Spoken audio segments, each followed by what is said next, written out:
Congratulations. You're singing The Wolf is Getting Married, and I think it's the best thing you've done in years. I just think it's fantastic. I'm playing it on the radio. It's shot earlier and bought it. Oh, that's not it. Oh. What are you talking about? What the fuck is that? That's not the cover of my record. Where'd you buy that? It's an inside sleeve, though. Maybe is that the rip-off? Oh, no, you brought that off one of the brothers. That's a ghetto. That's not going to go well. This is not going to... No! There isn't even one in it.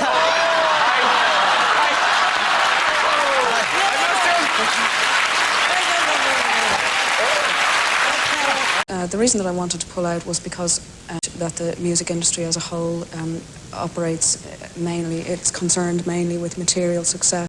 And I think one of the ways that the industry encourages commercial success and materiality is by having award ceremonies which very much honour those who have achieved material success rather than people who've told the truth or who've done anything to pass information to people or to inspire people or to, you know, just be truthful.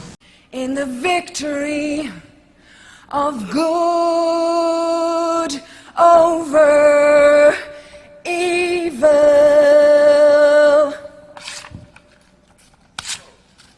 fight the real enemy. If I never did anything else before or since, I would be happy if that was all I ever did on planet Earth. For an Irish female Catholic survivor of child abuse to have made such an artistic gesture and spiritual gesture, really, it was very, very important, you know, so I'm really proud that I got to be that person. But do you feel somewhat vindicated today? I don't think in those kind of terms, you know. To me, this isn't about me or you or anybody else, it's about the victims. It's not about do I feel vindicated or you or me or anybody else. It's about these poor children who actually went through the violence and horror that we can't even begin to imagine. And if we care actually about it, we should make it our business to study what did they go through. The last time that I would have thought music changed society was with the birth of rap. When NWA came along, they were like the Beatles in many ways. They changed the whole universe. Suddenly all the white kids were screaming, "F the police," you know? And that was very dangerous. The music industry is in fact afraid of music and the power that music has to change the world. So the industry worked very hard to silence rap and to mimic it with artists that were saying nothing, like Vanilla Ice, MC Hammer, all of these people, and then to demonise people like Public Enemy or NWA, you know. So, how are you? You're right. Well, no, because people worry about you, because we've read all these things about you. And blah, blah, blah. I don't know what way I'm supposed to answer those kind of questions, because in the one way I want to talk about music, and another way, the only thing that does bother me about all this stuff is that I've kind of dealt with 25 years of this, you know, everybody treat me like a crazy person thing, you know, and it's a great source of amusement and entertainment, and we live in a world where crazy is a term of abuse, you know, which I frankly think should be outlawed, you know. So you're sitting there, I know you don't mean harm, and I adore you. So I know you don't mean harm.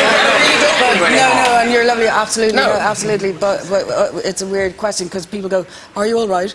What do I do? Well, how do I prove whether I am or I am?" You prove you're all right by being here and smiling and being, and you know. Like the We Are the World thing and Live Aid, things like that. I think that's brilliant. I think that on the part of the artists that were involved, it was brilliant. But if you look at the record companies and how they behaved when all that was going on, record companies were putting adverts out in newspapers saying, you know, buy this record as seen on the Nelson Mandela Show or as seen on Live Aid, using the whole thing for promotion, which is disgraceful.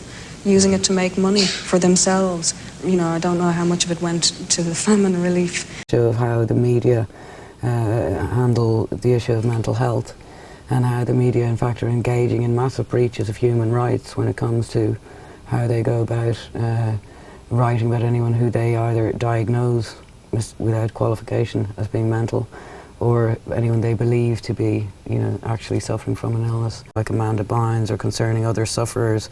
You know, the way paparazzi in this country, for example, lynch young women in the street like Amanda Bynes or Brittany, who they've decided are suffering from an illness or who may be. They try to get pictures of them looking like they're breaking down.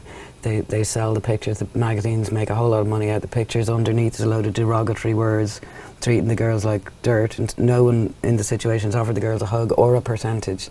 You understand? And in fact it causes bullying of these girls, which translate then, it doesn't stay on the page or the screen, translate down to all the other people in the world who get bullied if they you know, or to come out of their house and say that perhaps they're feeling suicidal or perhaps they're feeling a bit unwell or whatever. And it's very, very dangerous behaviour.